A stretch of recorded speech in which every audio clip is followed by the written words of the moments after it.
Hi students, எல்லாருக்கும் வணக்கம். Good afternoon. So ஆக்சுவலாக நம்ம இதுக்கு முன்னாடி என்ன பார்த்துருந்தோம் அப்படின்னு சொல்லி பார்த்தீங்கன்னா, செகண்ட் லெசனில் புக் பேக்கில் இருக்கக்கூடிய எக்ஸசைஸ் ப்ராப்ளம் வந்து பார்த்துட்ருந்தோம். சரிங்களா? ஸோ இதுக்கு முன்னாடி கிளாஸ் வரையுமே நம்ம எந்த செம் வரையும் பார்த்துருந்தோம் அப்படின்னா 16th செம் வரையும் பார்த்துருந்தோம். ஸோ அந்த செம்மில் ஏதாச்சும் டவுட் இருந்தால் உங்களை நான் என்ன சொன்னோம், கமெண்ட் பண்ண சொன்னோம். ஸோ அது எல்லாருக்குமே மோஸ்ட்லி அந்த செம்மெல்லாம் புரிஞ்சிருக்கும்னு நினைக்கிறேன். இப்போ அதை தொடர்ந்து அடுத்த ப்ராப்ளம் நம்ம என்னென்னு சொல்லி பார்ப்போம். ஸோ கொஷின் நம்பர் 17 பார்க்கலாம். சரிங்களா? இது Tamil medium and English medium ரெண்டுத்துக்கும் சேர்ந்து இந்த வீடியோ வந்து நம்ம என்ன பண்ணலாம்னா போட போகிறோம். ஸோ அதுக்கான சம்ஸ் வந்து இப்போ நம்ம பார்க்கலாம். சரிங்களா? ஸோ 17th சம் வந்து பார்க்கலாம். இந்த 17th சம்மில் வந்து பார்த்திங்க அப்படின்னா ரொம்ப ஈஸியாக இருக்கக்கூடிய ஒரு ப்ராப்ளம். இது நம்ம 16th சம் பார்த்துருந்தோம் இல்லைங்களா, 16வது சம், அதை மாதிரியே இருக்கக்கூடிய ஒரு சம்மு தான். ரொம்ப ஈஸியாக இருக்கும். இப்போ பாருங்கள், a football player hits the ball with speed 20 metre second for -1 with an angle 30 degree with respect to horizontal direction. ஒரு ஃபுட்பால் பிளேயர் இருக்கார். அந்த ஃபுட்பால் பிளேயர் என்ன பண்ணுறாருன்னா ஒரு பாலை வந்து ஹிட் பண்ணுறாரு. சரிங்களா? எவ்வளோ ஸ்பீடில் ஹிட் பண்ணுறாரு, இனிஷியலில் எவ்வளோ ஸ்பீடில் ஹிட் பண்ணுறாரு அப்படின்னா 20 மீட்டர் செகண்ட் for -1 என்ற ஸ்பீடில் வந்து ஹிட் பண்ணுறாரு. அப்படி ஹிட் பண்ணும்போது அந்த பால் என்ன பண்ணுது, ஃபுட்பால் அப்படின்னு சொல்லி பார்த்தீங்க அப்படின்னா ஹரிசாண்டல் டைரக்ஷனுக்கு 30 டிகிரின்ற ஆங்கிளில் வந்து என்ன பண்ணுது அப்படின்னா அந்த பால் வந்து போயிட்டுருக்கு. ஓகேங்களா?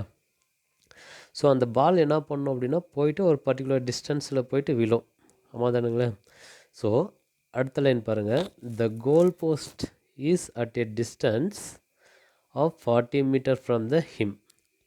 அவன் கிக் பண்ணான் இல்லைங்களா, அங்கேருந்து அந்த கோல் போஸ்ட் எவ்வளோ டிஸ்டன்ஸில் இருக்குது அப்படின்னு சொல்லி பார்த்தீங்கன்னா 40 மீட்டர் டிஸ்டன்ஸில் வந்து இருக்குது. ஆனால் இவன் எவ்வளோ ஸ்பீடு, இனிஷியல் ஸ்பீடில் ஹிட் பண்ணான் அப்படின்னு சொல்லி பார்த்தீங்க அப்படின்னா 20 மீட்டர் செகண்ட் for -1 ஸ்பீடில் ஹிட் பண்ணுறான். அப்போ அந்த பால் வந்து 30 டிகிரி ஆங்கிளில் வந்து போயிட்டு ஒரு பர்டிகுலர் டிஸ்டன்ஸில் வந்து விழுது. ஸோ ஆனால் அந்த கோல் போஸ்ட் எங்கே இருக்குன்னா 40 மீட்டர் டிஸ்டன்ஸில் இருக்குது. Find out whether ball reach the goal post. அவன் ஹிட் பண்ணும்போது அந்த பால் போச்சு இல்லைங்களா, அந்த பால் வந்து பார்த்திங்கன்னா கோல் போஸ்ட்டை போய் ரீச் ஆகுமா ஆகாதா அப்படின்றது தான் இங்கே நமக்கான கொஷின் நல்லா அண்டர்ஸ்டாண்ட் பண்ணிக்கிட்டிங்கன்னா ஈஸியாக ஆன்சர் பண்ணலாம். சரிங்களா? இப்போ தமிழில் பாருங்கள், ஒரு கால்பந்து வீரர் 20 மீட்டர் செகண்ட் for -1 என்ற திசைவேகத்தில் கிடைத்தளத்துடன் 30 டிகிரி கோணத்தில் பந்து ஒன்றினை வதைக்கிறார். அப்போ ஒரு கால்பந்து வீரர் இருக்கார். அந்த கால்பந்து வீரரானது ஒரு பந்தை வதைக்கிறாரு. எவ்வளோ வேகத்தில் வதைக்கிறாரு அப்படின்னு சொல்லி பார்த்தீங்கன்னா 20 மீட்டர் செகண்ட் for -1 வேகத்தில் வதைக்கிறாரு. எந்த கோணத்தில் அந்த பால் பறக்குது கிடைத்தளத்துடன் அப்படின்னு சொல்லி பார்த்தீங்கன்னா 30 டிகிரின்ற கோணத்தில் பறக்குது. சரிங்களா? அப்போ இந்த பந்தின் இயக்கம் படத்தில் நமக்கு புக்கில் கொடுத்துருப்பாங்க, அது பார்த்துக்கோங்க. ஸோ இலக்கு கம்பங்கள் அவரிடம் இருந்து 40 மீட்டர் தொலைவில் உள்ளன. பந்து இலக்கினை அடையுமா அடையாதா அப்படின்னு கேட்டிருக்காங்க. சரிங்களா? அப்போ நம்ம கிக் பண்ணுற உதைச்சான் இல்லைங்களா, அப்படி உதைக்கும்போது அந்த பால் பறந்து போச்சிங்களா, அவன் உதைக்கக்கூடிய பாயிண்ட்லேருந்து அந்த பால் வந்து அந்த கோல் போஸ்ட், ஓகேங்களா, இலக்கு கம்பம் எவ்வளோ டிஸ்டன்ஸ் இருக்குன்னா 40 மீட்டர் தொலைவில் இருக்குது. அப்போ அந்த உதைச்ச பால் வந்து போயிட்டு கோல் போஸ்ட்டில் அந்த என்ன சொல்கிறது இலக்கு கம்பத்தில் போய் அடையுமா அடையாதா அப்படின்றது தான் நமக்கான கொஷின். சரிங்களா? இப்போ அந்த டைக்ராம் பார்த்திங்கன்னா நம்மளே அந்த டைக்ராம் போடலாம் பாருங்கள். இப்போ இது ஒரு ஹரிசாண்டலாக கிடைத்தளமாக இருக்கக்கூடிய ஒரு பகுதி. சரிங்களா? இப்போது ஒரு ஃபுட்பால் பிளேயர் இங்கே இருக்கான். சரிங்களா? இந்த ஃபுட்பால் பிளேயர் வந்து என்ன பண்ணோன்னா ஒரு பாலை வந்து உதைக்கிறான். அப்படி உதைக்கும் போது இந்த பால் என்ன பண்ணும் அப்படின்னா இங்கே போய் விழுது. ஓகேங்களா? எவ்வளோ திசைவேகத்தில் விதைக்கிறான் அப்படின்னு சொல்லி பார்த்தீங்கன்னா ஸ்டார்டிங்கில் u = 20 மீட்டர் செகண்ட் for -1 திசைவேகத்தில் விதைக்கிறான். அப்படி விதைக்கும்போது இந்த கிடைத்தளத்துடன் ஏற்படுத்தக்கூடிய கோணம் வந்து டீட்டா. டீட்டாவோட வேல்யூ எவ்வளோ கொடுத்துருக்கான் நமக்கு அப்படின்னா 30 டிகிரி. சப்போஸ் அந்த கோல் போஸ்ட் அவன் உதைக்கிறது பாயிண்ட்லேருந்து இந்த கோல் போஸ்ட் வந்து எவ்வளோ டிஸ்டன்ஸ் வரையும் இருக்குதுன்னு சொல்கிறாங்க நமக்கு 40 மீட்டர் டிஸ்டன்ஸில் இங்கே வந்து அந்த கோல் போஸ்ட் இருக்குது அப்படின்றது அர்த்தம். அப்படி அந்த உதைக்கக்கூடிய அந்த பந்து பால் ஆனது கோல் போஸ்ட்டை போய் ரீச் ஆகுமா ஆகாதா அப்படின்னு நமக்கு கேட்டிருக்காங்க. சரிங்களா? சப்போஸ் இந்த இடத்துல இருக்குது அப்படின்னா அப்போது அந்த பால் போயிட்டு கிரவுண்டை ரீச் பண்ணக்கூடிய அந்த பாயிண்ட்டுக்கும் அவன் உதைக்கக்கூடிய அந்த பாயிண்ட்டுக்கும் இடையே உள்ள டிஸ்டன்ஸ் தான் நம்ம என்ன சொல்லுவோம், ரேஞ்சுன்னு சொல்லுவோம். ரேஞ்சுன்றது என்னதுன்னா கிடைத்தள நெடுக்கம் அப்படின்னு சொல்லுவோம். அப்போ இருக்குங்களா? ஸோ அப்போ கிடைத்தள நெடுக்கம் என்னன்னு சொல்லி கண்டுபிடிக்கலாம். அப்போ கிடைத்தள நெடுக்கத்திற்கான அந்த ஃபார்முலா என்னன்னு நம்ம நேற்றே பார்த்துருப்போம். ஐ மீன் இதுக்கு முன்னாடி கிளாஸ்லேயே பார்த்துருப்போம். எல்லாருக்கும் தெரிஞ்சக்கூடிய ஒரு ஃபார்முலா. ரேஞ்சு அதே மாதிரி ஹைட்டு உயரம் கண்டுபிடிக்கிறதுக்கு கிடைத்தளம் நெடுக்கம் கண்டுபிடிக்கிறதுக்கான ஃபார்முலா நம்ம இதுக்கு முன்னாடி ஐ மீன் 16வது சம்லேயே கொடுத்துருப்பாங்க. சரிங்களா? இந்த டயக்ராம் புரியுதுங்களா? இப்போ நமக்கு கொடுத்துருக்கிறது என்னென்ன கொடுத்துருக்காங்க அப்படின்னு சொல்லிட்டு பார்த்தீங்க அப்படின்னா தொடக்க திசைவேகம் எவ்வளோ கொடுத்துருக்காங்க, 20 மீட்டர் செகண்ட் பவர் -1 திசைவேகத்தில் அந்த பாலை வதிக்கிறாரு. அப்போது எந்த கோணத்தில் அப்படின்னா 30 டிகிரி கோணத்தில். இப்படி இருந்தாவே நம்ம என்ன எடுத்துக்கலாம் அப்படின்னா ஆக்சலரேஷன் டியூ டு கிராவிட்டி, அதாவது புவியீர்ப்பு முடுக்கம் ஜியோட வேல்யூ நமக்கு கொடுக்காட்டி நீங்கள் தான் என்ன பண்ணணும் எடுத்துக்கணும். எவ்வளோ அப்படின்னு சொல்லி பார்த்தீங்கன்னா 9.8 மீட்டர் செகண்ட் பவர் -2 இதெல்லாம் நமக்கு கொடுக்கப்பட்டது. சரிங்களா? இப்போது சொல்யூஷன் போனோம் அப்படின்னா ரேஞ்சுக்கான ஃபார்முலா தெரியும். R = U² sin 2θ / G. இதுதான் நமக்கான ஃபார்முலா. இந்த ஃபார்முலா தெரிஞ்சால் போதும், நீங்கள் எடுத்து அப்படியே 1 by 1 சப்ஸ்டியூட் பண்ணால் மட்டும் போதும். சரிங்களா? இப்போ யூவோட வேல்யூ நமக்கே தெரியும். யூவோட வேல்யூ எவ்வளோ 20. ஸோ 20 ஸ்கொயர் அடுத்த ஸ்டெப்பில் பாருங்கள் போட்டிருப்போம். sin 2 தீட்டாவோட வேல்யூ எவ்வளோ 30 டிகிரி, அப்படியே 30 டிகிரி போட்டிருக்கோம். ஜியோட வேல்யூ எவ்வளோது 9.8. சரிங்களா? அடுத்த ஸ்டெப் பாருங்கள். 20 ஸ்கொயர் பண்ண என்ன வரும் நமக்கு 20 × 20 அப்படின்னு போட்டிங்கன்னா எவ்வளோ வரும் 400 வருமா? ஸோ 400 sin 2 × 30 எவ்வளோ வரும் 60. அப்போ sin 60 டிகிரின்னு போட்டிருக்கோம் /9.8. சரிங்களா? அடுத்து அப்படியே இந்த ஸ்டெப்பில் பாருங்கள். ஒரு 400 அப்படியே போட்டிருக்கோம். sin 60யோட வேல்யூ நான் போன கிளாஸ்லேயே சொல்லியிருப்பேன். எவ்வளோ அப்படின்னா √3/2. ஸோ அப்போ √3/2 /9.8 அப்படியே போட்டிருக்கோம். சரிங்களா? அப்போ அதே மாதிரி 400 அப்படியே எழுதிக்கிட்டோம். √3யோட வேல்யூ உங்களுக்கே தெரியும் 1.732. அது அடுத்த ஸ்டெப்பில் போட்டிருக்கோம். 9.8 × 2வோட வேல்யூ எவ்வளோ 19.6 அப்படின்னு போட்டிருக்கோம். சரிங்களா? இப்போது 400 × 1.732 நம்ம மல்டிபிள் பண்ணோன்னா எவ்வளோ ஆன்சர் கிடைக்குது அப்படின்னா 692.8 அப்படின்னு கிடைக்குது /19.6. சரிங்களா? அடுத்த ஸ்டெப்பில் பார்த்தீங்கன்னா ஸோ இப்போ இதையும் நம்ம என்ன பண்ணுறோம் மேலும் கீழும் 10ஆல் மல்டிபிள் பண்ணிக்கிட்டிங்கன்னா எவ்வளோ கிடைக்கும் அப்படின்னா 6,928 /196 அப்படின்னு கிடைக்குங்களா? ஸோ இப்போ நம்ம 196 வந்து எத்தனை டைம்ஸ் இருக்குது அப்படின்னு சொல்லி நம்ம என்ன பண்ணுறோம் டிவைட் பண்ணோன்னா 35.5 மீட்டர். இப்போ 30.5 மீட்டர்ன்றது தான் நமக்கு என்னவா கிடைக்குது அப்படின்னா ரேஞ்சாக கிடைக்குது. இப்போது அந்த ரேஞ்ச் பாருங்கள். R = எவ்வளோ கிடைக்குது நமக்கு அப்படின்னா 35.3 மீட்டர். இவ்வளோ டிஸ்டன்ஸு நமக்கு ரேஞ்சு கிடைக்குது. ஆனால் அந்த கோல் போஸ்ட் எவ்வளோ டிஸ்டன்ஸில் இருக்குதுன்னு சொன்னோம் நம்ம 40 மீட்டர் செகண்ட் பவர் 40 மீட்டர். இங்கே கோல் போஸ்ட்டு இவ்வளோ இருக்குது. ஆனால் நம்ம பால் எவ்வளோ டிஸ்டன்ஸில் போய் விழுது அப்படின்னா 35.3 மீட்டர். அப்போது இந்த பால் போயிட்டு இந்த கோல் போஸ்ட்டை ரீச் ஆகிருக்குமா அப்படின்னு சொல்லி பார்த்தீங்கன்னா ரீச் ஆகிருக்காது. அப்போ ball will not reach the goal post. அப்போ கோல் போஸ்ட்டை வந்து என்ன பண்ணாது அந்த பால் ரீச் ஆகிருக்காது. தமிழில் சொல்லணும் அப்படின்னா அந்த பந்தானது இலக்கினை வந்து என்ன பண்ணியிருந்திருக்காது அடைஞ்சிருக்காது. ஏன் இலக்கு கம்பத்தினை அடைஞ்சிருக்காது அப்படின்னா, அவன் உதைக்கக்கூடிய அந்த தொடக்க வேகத்தில் உதைக்கும்போது 30 டிகிரி கோணத்தில் உதைக்கும்போது எவ்வளோ தொலைவை போய் அந்த பால் விழுது அப்படின்னா 35.3 மீட்டர்ன்ற தொலைவில் போய் விழுது. ஆனால் அந்த கம்பமானது எவ்வளோ டிஸ்டன்ஸில் இருக்குன்னா 40 மீட்டர் தொலைவில் இருக்குது. சரிங்களா? ஸோ 40 மீட்டர் தொலைவில் இருக்கிறதுனால அந்த பந்தானது இலக்கு கம்பத்தினை கோல் போஸ்ட்டை வந்து என்ன பண்ணாது, போய் ரீச் ஆகாது. சரிங்களா? இந்த சம் ஈஸியாக இருக்குங்களா? ரொம்ப ரொம்ப ஈஸியான வரக்கூடிய சம்மு. அந்த சம்மை நீங்கள் புரிஞ்சுக்கிட்டிங்கன்னா உங்களுக்கு என்ன பண்ணும், ரொம்ப ரொம்ப ஈஸியாக இருக்கும். சரிங்களா? அது மட்டும் இல்லாமல் இந்த கொஸ்டினை நீங்கள் ரொம்ப அண்டர்ஸ்டாண்ட் பண்ணிவிட்டு நீங்களாம் ஓனாக டயக்ராம் போட்டு ஆன்சர் போடுங்க. சரிங்களா? அந்த ஃபார்முலா ரேஞ்சுக்கான ஃபார்முலா மறக்காமல் ஆன்சர் பண்ணும். ஓகேங்களா? u² sin 2θ / g அப்படின்ற ஃபார்முலா மறந்துடாதீங்க. இதுவே ஹைட் கேட்டாங்கன்னா ஹைட்கான ஃபார்முலா அப்படியே டோட்டலாக சேஞ்சஸ் ஆகிடும். சரிங்களா? அந்த ஃபார்முலா என்ன சொல்லி பார்த்துருப்போம் நம்ம, இங்கே கீழே 2gன்னு வரும், அங்கே sin² அப்படின்ற மாதிரி வரும். ஓகேங்களா? ஸோ அந்த ஃபார்முலாலாம் நீங்கள் என்ன பண்ணணும், மறக்காமல் அண்டர்ஸ்டாண்ட் நல்லா தெளிவாக ஞாபகம் வச்சுக்கணும்.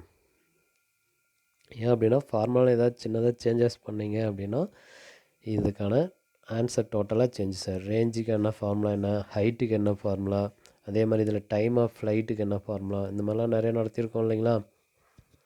ஸோ இந்த செகண்ட் லெசனில் இந்த ஃபார்முலாஸ் எல்லாம் கண்டிப்பாக உங்களுக்கு என்ன பண்ணியிருக்கணும், தெரிஞ்சிருக்கணும். ரொம்ப ரொம்ப முக்கியமான ஒரு ஃபார்முலா இதெல்லாம். சரிங்களா? ஸோ 17வது கொஷினுக்கான ஆன்சர் நம்ம இப்போ என்ன பண்ணிட்டோம், முடிச்சிட்டோம். அடுத்து நாம் என்ன பார்க்க போகிறோம், 18வது பார்க்கலாம். சரிங்களா? ஸோ இந்த 18வது கொஷினும் நமக்கு ரொம்ப ரொம்ப ஈஸியான ஒரு கொஷின் தான். இதை நீங்கள் அண்டர்ஸ்டாண்ட் பண்ணிக்கிட்டிங்கன்னா ரொம்ப ரொம்ப ஈஸியாக இருக்கும். ஸோ இப்போ நம்ம அந்த கொஷின் நம்பர் என்ன பார்க்க போகிறோம் அப்படின்னா, புக் பேக்கில் 18வது கொஷின் நம்பர் 18 அந்த கொஷின் நம்பரை இப்போ பார்க்கலாம். சரிங்களா?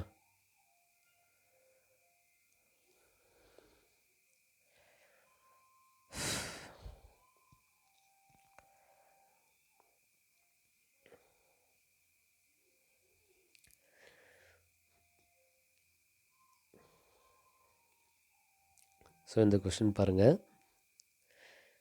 If an object is thrown horizontally with an initial speed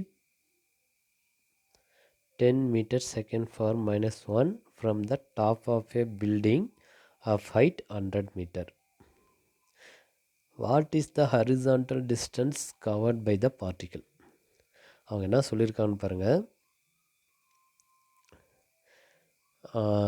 If an object is thrown horizontally with an initial speed 10 meters second from the top of a building of height 100 meter, அப்போ 100 metre ஹைட்டில் இருக்கக்கூடிய ஒரு பில்டிங்கோட டாப்பில் இருந்து நம்ம என்ன பண்ணுறோம் அப்படின்னா ஒரு ஆப்ஜெக்டை வந்து எறிகிறோம். ஓகேங்களா? எவ்வளோ வேகத்தில் எறிகிறோம் அப்படின்னா 10 மீட்டர் செகண்ட் ஃபார் -1 என்ற வேகத்தில் எறிகிறோம். நல்லா கவனிங்க. அப்போ அந்த ஒரு பில்டிங், ஒரு பையன் இருக்கான். அந்த பையன் எங்கே இருக்கான் அப்படின்னா பில்டிங்க்கு மேலே, ஓகேங்களா, டாப்பில் இருக்கான், மொட்டை மாடியில் இருக்கான்னு வச்சுக்கோங்களேன். அந்த பில்டிங் எவ்வளோ ஹைட்டில் இருக்குது அப்படின்னு சொல்லி பார்த்தீங்க அப்படின்னா, கிரவுண்ட்லேருந்து அந்த பில்டிங் வந்து எவ்வளோ ஹைட்டில் இருக்குது அப்படின்னா 100 மீட்டர் ஹைட்டில் இருக்கக்கூடிய ஒரு பில்டிங்கோட மொட்டை மாடியில் ஒரு பையன் நின்றுட்டுருக்கான். அந்த பையன் என்ன பண்ணுறான்னா ஒரு ஆப்ஜெக்ட், ஒரு பொருளை வந்து என்ன பண்ணுறான், தூக்கி போடுறான். எவ்வளோ திசை வேகத்தில் தூக்கி போடுறான் அப்படின்னு சொல்லி பார்த்தீங்கன்னா 10 மீட்டர்ஸ் செகண்ட் பர் -1 வேகத்தில் தூக்கி போடுறான். அப்படி தூக்கி போடும்போது அந்த ஆப்ஜெக்ட் அல்லது அந்த பொருளானது எவ்வளோ டிஸ்டன்ஸை வந்து கவர் பண்ணுது, எவ்வளோ ஹரிசான்டல் டிஸ்டன்ஸை வந்து கவர் பண்ணுது. அப்படின்னா என்ன மீனிங்கு, தூக்கி போடும்போது எங்கே வந்து விழும், கிரவுண்டில் தான் வந்து விழும்.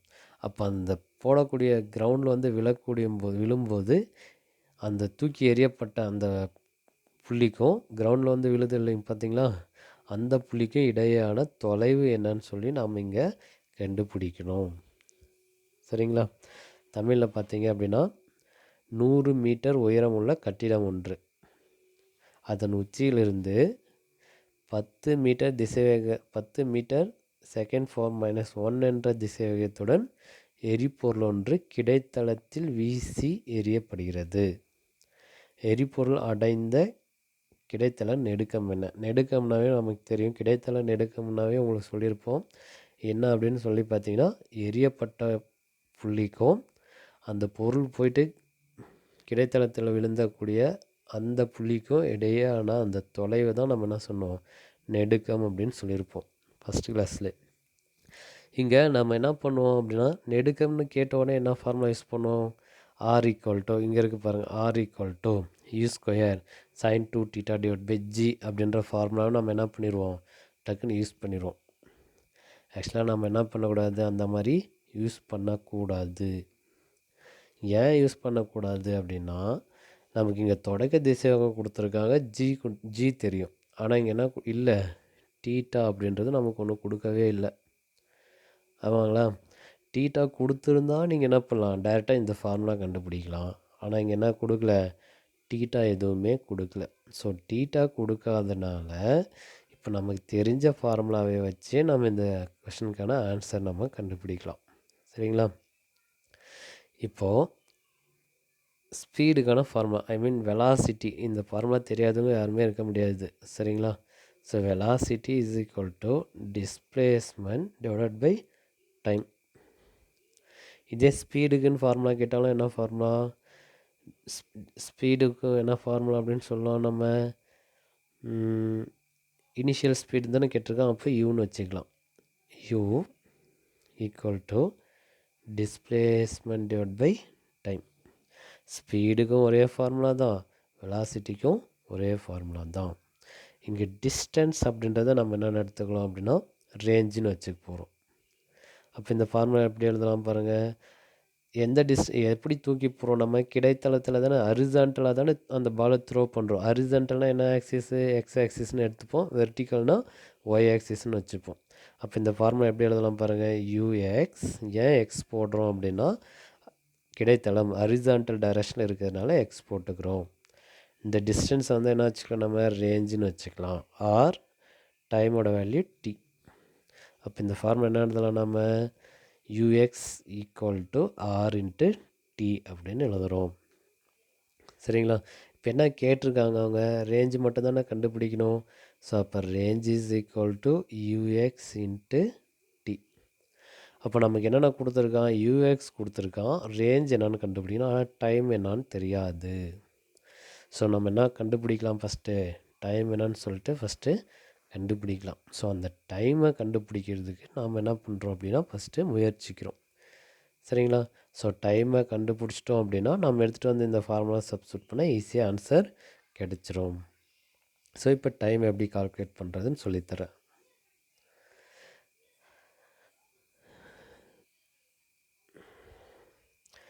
இப்போ பாருங்கள், இதுக்கான டயக்ராம் நாமளே ஒன்று சூஸ் பண்ணிக்கலாம்.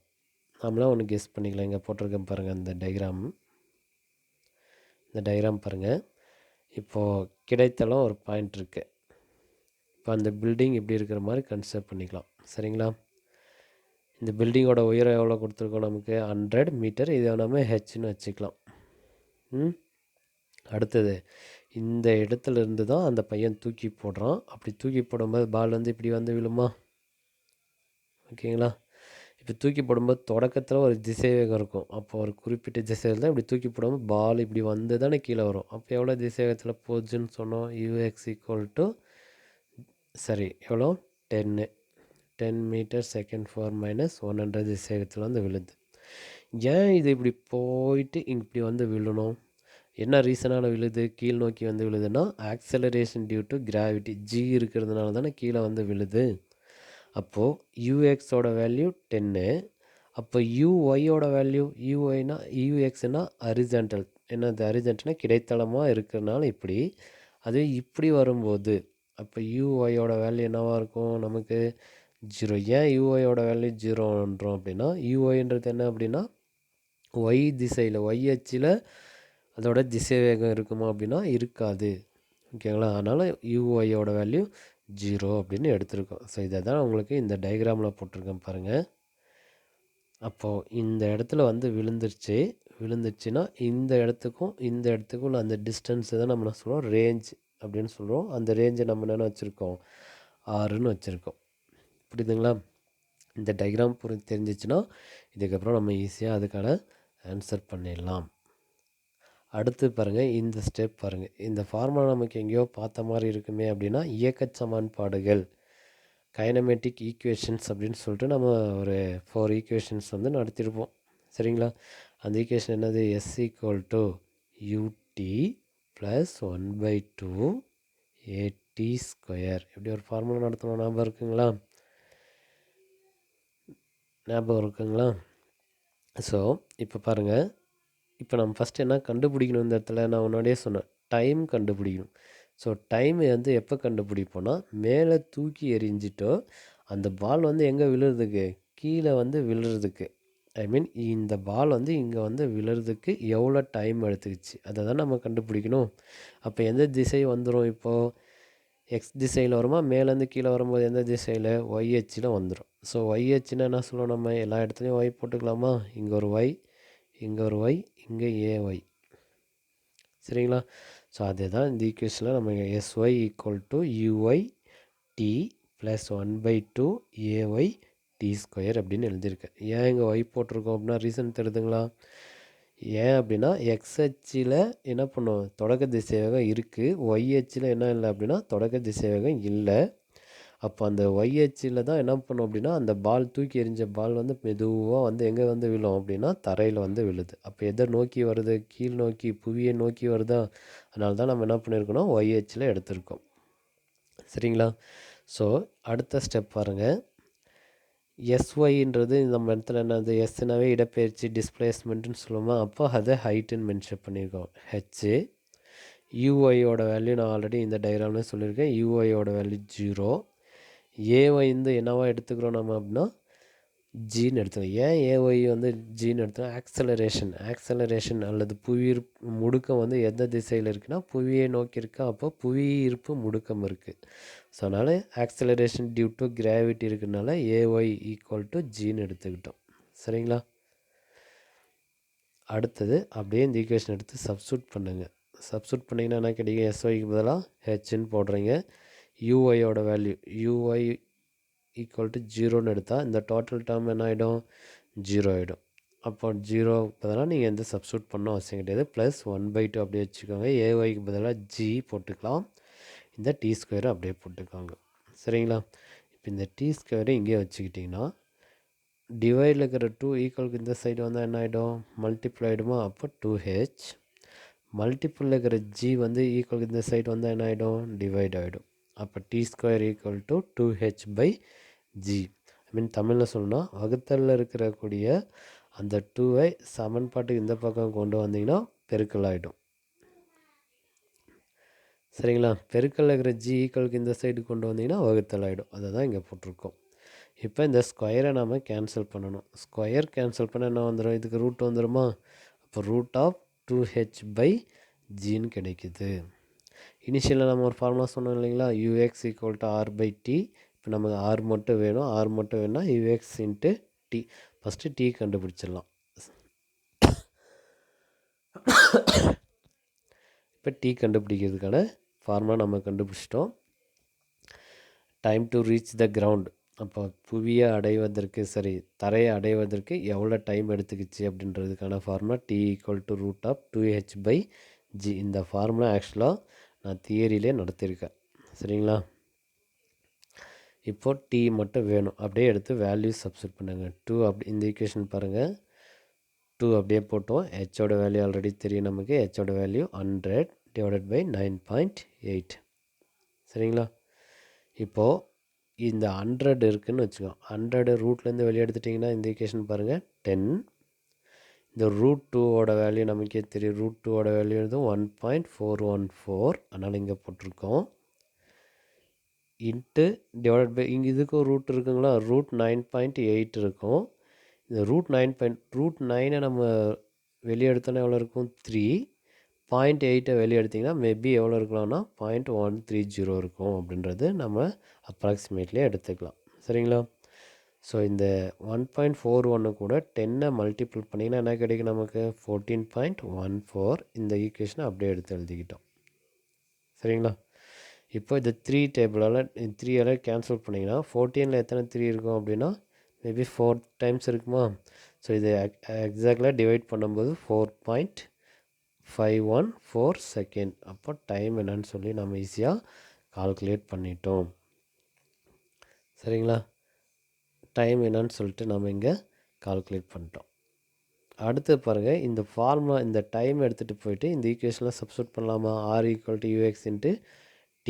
இப்போ யூஎக்ஸோட வேல்யூ நமக்கு கொடுத்துருக்கோம். எவ்வளோ இனிஷியலில் 10 இன்ட்டு டைமோட வேல்யூ 4.514. அப்படியே மல்டிபிள் பண்ணிங்கன்னா எவ்வளோ கிடைக்கும்? R = 45.14 metre. அப்போ அந்த பால் வந்து அந்த பொருளானது எவ்வளோ டிஸ்டன்ஸ் வந்து கிரவுண்ட் மேலே விழுது, சரி நாம் எரிஞ்ச பாயிண்ட்டுக்கும் அது விழுந்த இடத்துக்கும் உள்ள டிஸ்டன்ஸ் எவ்வளோ அப்படின்னா 45.14 metre or approximately R = 45 metre. So அப்போ 45 மீட்டரில் வந்து என்ன பண்ணுதாமா அந்த பால் வந்து தரையில் விழுது அப்படின்னு சொல்கிறாங்க. சரிங்களா? ரொம்ப ஈஸியாக இருக்கக்கூடிய ஒரு ஆன்சர் கொஷின் தான். நீங்கள் புரிஞ்சுக்கிட்டிங்கன்னா ரொம்ப ரொம்ப ஈஸியாக இருக்கும். சரிங்களா? ஸோ 18th கொஷினுக்கு உங்களுக்கு ஆன்சர் வந்து ரொம்ப ரொம்ப ஈஸியாக போடலாம். இதுக்கான ஃபார்முலா மட்டும் நீங்கள் ஞாபகம் வச்சுக்கோங்க. ஐ மீன் இங்கே நம்ம எடுத்தோடனே ரேஞ்சுக்கான ஃபார்முலா யூஸ் பண்ணாமல் டைம் கண்டுபிடிச்சிட்டு அப்புறமா நீங்கள் என்ன பண்ணலாம், அந்த ஆரோட வேல்யூவில் சப்ஸ்டியூட் பண்ணலாம். சரிங்களா? இங்கே ஆறுன்றது போல் என்ன, அது டிஸ்டன்ஸ் தானே, டிஸ்டன்ஸை தான் நம்ம என்ன வச்சுருக்கோம்னா ரேஞ்சுன்னு வச்சுருக்கோம், வேறு ஒன்றும் இல்லை. அடுத்தது 18 முடிஞ்சிச்சு. நெக்ஸ்ட்டு நம்ம பார்க்கக்கூடியது வந்து எத்தனாவது கொஷின் அப்படின்னா 19th கொஷின். இது ரொம்ப ரொம்ப ஈஸி. இந்த ஃபார்முலா உங்களுக்கு எல்லாருக்குமே தெரியும்னு நினைக்கிறேன்.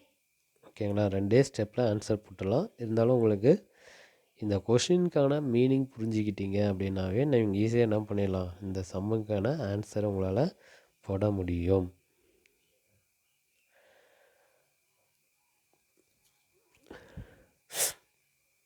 சரி, இந்த கொஷின் பாருங்கள். An object is executing uniform circular motion with an angular speed of pi/12 radian per second or radian second inverse at time t = 0. The object start an angle theta = 0. What is the angular displacement of the particle after 4 seconds? என்ன கொடுத்துருக்காங்க அப்படின்னு பார்த்தீங்கன்னா, ஒரு object இருக்குது. அந்த object என்ன பண்ணுன்னா ஒரு யூனிஃபார்ம் சர்க்குலர் மோஷனை வந்து உருவாக்குதுன்னு வச்சுக்கோங்களேன். ஓகேங்களா? அப்போ யூனிஃபார்ம் சர்க்குலர் மோஷன் என்ன எப்படி இருக்கணும்னு உங்களுக்கே தெரியும். எப்படி இருக்கும் உங்களுக்கு யூனிஃபார்ம் சர்க்குலர் மோஷனை? இப்படி வட்ட வடிவில் இருக்கணும். இதை தான் நம்ம என்ன பண்ணுவோம், யூனிஃபார்ம் சர்க்குலர் மோஷன் சொல்லுவோம். சரிங்களா?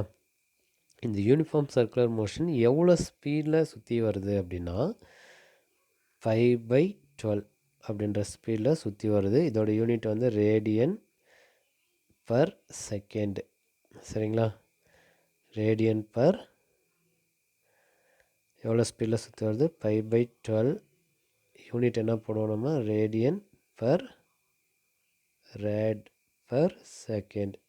இவ்வளோ ஸ்பீடில் சுற்றி வருது. ஆக்சுவலாக உங்களுக்கே தெரியும், சர்க்குலர் ஆங்குலர் ஸ்பீடுனா தான் இந்த ஃபார்ம் யூஸ் பண்ணுவோம். அதுவே நார்மல் ஸ்பீடாக இருந்தால் நம்ம என்ன யூஸ் பண்ணுவோம், வெலாசிட்டி ஸ்பீடு = டிஸ்பிளேஸ்மெண்ட் / டைம். ஐ மீன் இடப்பெயர்ச்சி பை காலம். அப்போ என்ன யூனிட் போடுவோம் நம்ம, மீட்டர் செகண்ட் பவர் -1 இல்லைனா மீட்டர் பர் செகண்டுன்னு எழுதுவோம்.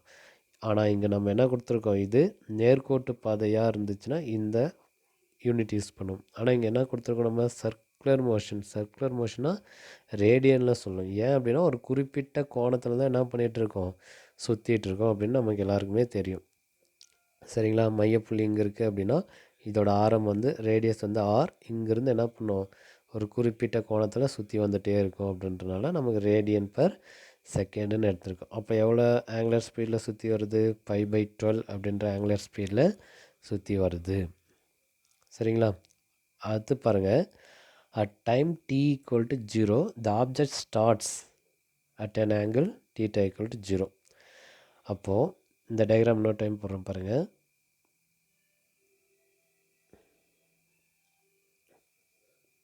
இப்படி ஒரு ஆங்குலர் மோஷன், இதோட சென்டர் பாயிண்ட்டு வச்சுக்கலாங்களா, இதோட ரேடியஸ் ஆர். ஸோ இப்போ அந்த ஆப்ஜெக்ட் வந்து இந்த இடத்துல இருக்குது. கலர் சேஞ்ச் பண்ணுறோம் பாருங்கள், ரெட் கலரில் போடுறோம். இந்த ஆப்ஜெக்ட் வந்து இங்கே இருக்குது.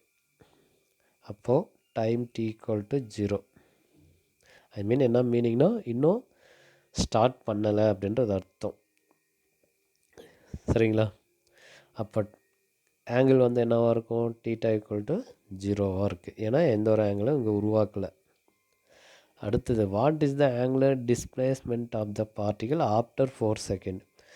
டைமோட வேல்யூ 4 செகண்டுக்கு அப்புறம் எவ்வளோ ஆங்கிளை வந்து உருவாக்கியிருக்கு. அப்போ 4 செகண்ட் இந்த ஆப்ஜெக்ட் வந்து என்ன பண்ணும், இப்படி சுற்ற ஆரம்பிச்சிருக்குமா. சப்போஸ் இங்கே வந்துடுதுன்னு வச்சுக்கோங்களேன்.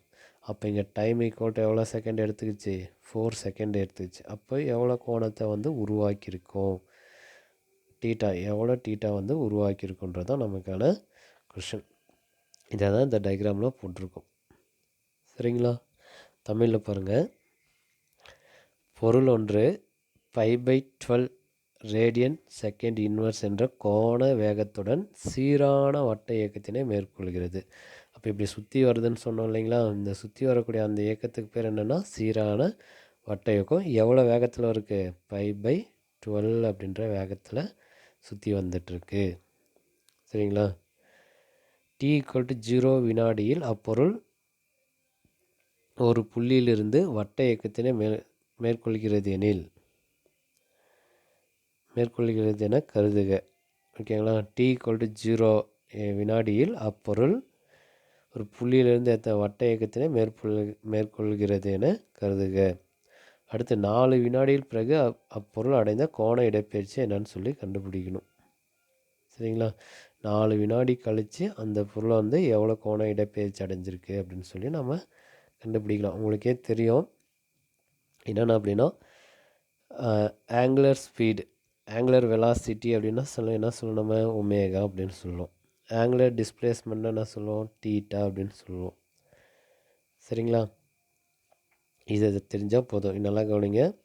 அதாவது கோண திசை வேகம் அப்படின்னா ஒமேகா, கோண இடப்பெயர்ச்சின்னா தீட்டா. இது தெரிஞ்சால் நமக்கான ஆன்சர் வந்து ஈஸியாக கண்டுபிடிச்சிடலாம். இப்போ நமக்கு ஆங்குலர் ஸ்பீடுனாலும் ஒன்று தான், ஆங்குலர் வெலாசிட்டினாலும் ஒன்று தான். சரிங்களா? Angular speed or angular velocity அப்படின்னாலும் ஒன்று தான். This is denoted by omega. This equal to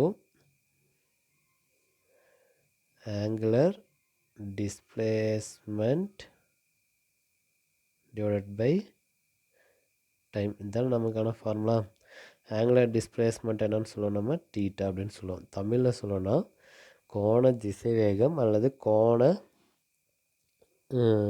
வேகம். ஓகேங்களா? கோண வேகம்னாலும் ஒன்று தான், கோண திசை வேகம்னாலும் ஒன்று தான். இது வந்து என்ன சொல்லுவோம், ஒமேகான்னு சொல்லுவோம். ஈக்குவல் டு கோண இடப்பெயர்ச்சி பை காலம். நம்ம இது வந்து வட்ட இயக்கமாக இருக்கிறதுனால இந்த மாதிரி ஃபார்முலா யூஸ் பண்ணலாம். சரிங்களா? ஸோ இந்த ஃபார்முலா வந்து நம்ம எப்படி எழுதலாம் பாருங்கள், சிம்பிளாக omega equal to theta by T அப்படின்னு எழுதலாம். இப்போ நமக்கு தீட்டா மட்டும் வேணும். தீட்டா மட்டும் வேணால் இந்த சைடு கொண்டு விட்டிங்கன்னா theta equal to omega T. அப்போ ஆங்குலர் டிஸ்பிளேஸ்மெண்ட் அட் 4 செகண்ட், 4 செகண்டில் எவ்வளோ ஆங்குலர் டிஸ்பிளேஸ்மெண்ட் இருக்குன்னு தான் நம்ம கண்டுபிடிக்கணும்.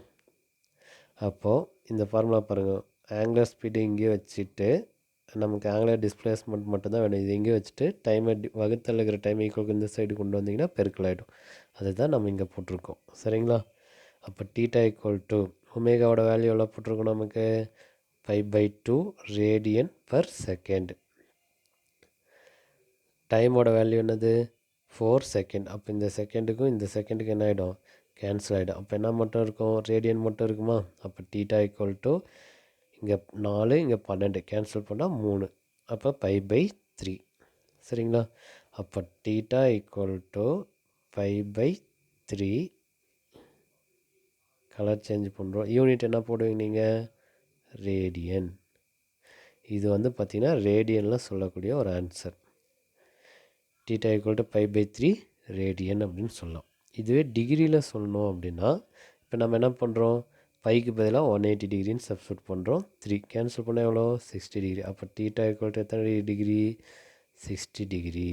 அப்போது தீட்டா டைம் வந்து 4 செகண்டில் இந்த ஆப்ஜெக்ட் இங்கே வந்துட்டு பின்னாடி எவ்வளோ கோணத்தை வந்து உருவாகுது அப்படின்னா 60 டிகிரி கோணத்தை வந்து என்ன பண்ணுது அந்த பொருளானது உருவாக்குது அப்படின்னு சொல்லிட்டு நம்ம இங்கே பார்க்கலாம்.